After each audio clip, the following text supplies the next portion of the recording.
ખેડૂત નેતા રાજુ કરપડાએ જ્યારથી રાજીનામું આપ્યું છે ત્યારથી ક્યાંક રાજકારણમાં ભારે ગરમાવો જોવા મળી રહ્યો છે। રાજુ કરપડા ક્યાંક ને ક્યાંક સુરેન્દ્રનગરમાં છેલ્લા ઘણા સમયથી સભાઓ કરી રહ્યા છે।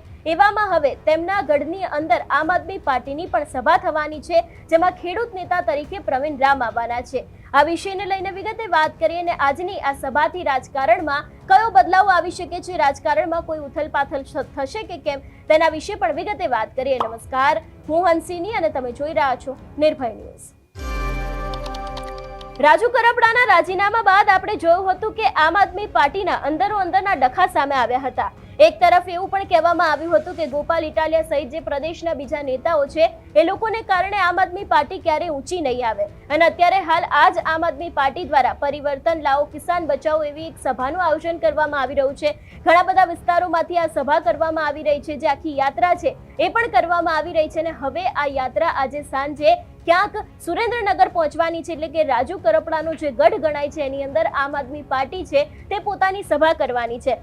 છેલ્લા ઘણા સમયથી આ સભાઓની અંદર આપણે જોતા આવ્યા છે કે પ્રવીણ રામ હોય કે પછી કોઈ બીજા નેતા હોય એ અવારનવાર રાજુ કરપડા ઉપર પોતાનું નિશાન સાધતા હોય છે અને કહેતા પણ હોય છે કે જે રીતે આમ આદમી પાર્ટી વિશેની વાત કરવામાં આવી રહી છે એ દરેક વાત ખોટી છે। આમ આદમી પાર્ટીની અંદર પહેલેથી એકતા છે અને હજી પણ એકતા રહેવાની છે। એની સામે રાજુ કરપડા વિશેની જો વાત કરવામાં આવે તો રાજુ કરપડા દ્વારા ક્યાંક ને ક્યાંક એવી અટકળો ચાલી રહી છે કે તેઓ ભારતીય જનતા પાર્ટીમાં જોડાવાના છે, પરંતુ મિટિંગો તેમની કોંગ્રેસની સાથે ચાલી રહી છે। એવું પણ કહેવામાં આવી રહ્યું છે કે ખેડૂતો દ્વારા જે નિર્ણય કરવામાં આવશે એ નિર્ણયોને આધારે તેઓ જે તે પક્ષમાં જોડાવાના છે। છેલ્લી સભા વિશેની વાત કરવામાં આવે તો તેમણે સુરેન્દ્રનગરના ખાટડીની અંદર આખી એક સભા કરી હતી, જ્યાં ખેડૂતોને ઊભા કરીને ક્યાંક તેમના મંતવ્યો લેવામાં આવ્યા હતા અને ખેડૂતો દ્વારા એવું પણ કહેવામાં આવ્યું હતું કે જો રાજુભાઈ કોઈ પણ પાર્ટીમાં જોડાશે અમે તેમની સાથે છીએ। પણ રાજુ કરપડા માટે ક્યાંક ને ક્યાંક અત્યારે હાલ ઘણા બધા સવાલો એવા પણ ઊભા થઈ રહ્યા છે કે જો તેઓ ભારતીય જનતા પાર્ટીમાં જોડાશે તો પછી ખેડૂતો માટેના પ્રશ્નોનું શું થશે। ગુજરાતમાં જે છેલ્લા ઘણા સમયથી ખેડૂતો માટેના પ્રશ્નો ચાલી રહ્યા છે એના નિરાકરણ માટે પછી કોણ લડશે, એવા પણ સવાલો ક્યાંક ને ક્યાંક લોકમુખે ચર્ચાઈ રહ્યા છે। એવામાં હવે રાજુ કરપડાનો જે ગઢ ગણાય છે એટલે કે સુરેન્દ્રનગર, અને આજ સુરેન્દ્રનગરમાં આમ આદમી પાર્ટીની આજે સભા થવાની છે, એટલે ક્યાંક રાજકારણની અંદર પણ ભારે ગરમાવો આવી શકે છે એવી શક્યતાઓ છે। આમ આદમી પાર્ટી વિશેની વાત કરવામાં આવે તો અત્યારે હાલ આમ આદમી પાર્ટીના ખેડૂત નેતા તરીકે પ્રવીણ રામ છે તે ધીરે ધીરે દરેક જગ્યાએ સભાઓ કરી રહ્યા છે। પ્રવીણ રામ દ્વારા ક્યાંક એવું પણ કહેવામાં આવ્યું છે કે ખેડૂતો માટે જો કદાચ આંદોલન કરવું પડશે તો આંદોલન, ફરી એક વખત જેલમાં જવું પડશે તો તેઓ જેલમાં જવા પણ તૈયાર છે। પણ હવે જ્યારે સુરેન્દ્રનગરમાં સભા થશે ત્યારે આગામી સમયમાં જોવાનું રહેશે કે રાજકારણની અંદર કયો વળાંક આવે છે।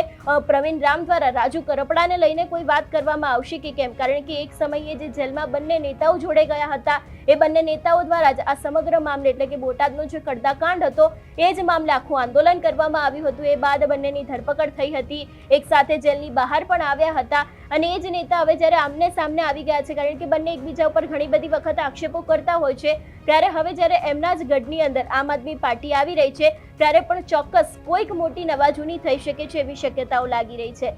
વાત કરવામાં આવે રાજુ કરપડાની ભારતીય જનતા પાર્ટીમાં જોડાવાને લઈને છેલ્લા ઘણા સમયથી એવું કહેવામાં આવી રહ્યું છે, તેમના નિવેદનો ઉપરથી એવું લાગી રહ્યું છે કે તેઓ ક્યાંક ભારતીય જનતા પાર્ટીમાં જોડાવાના છે।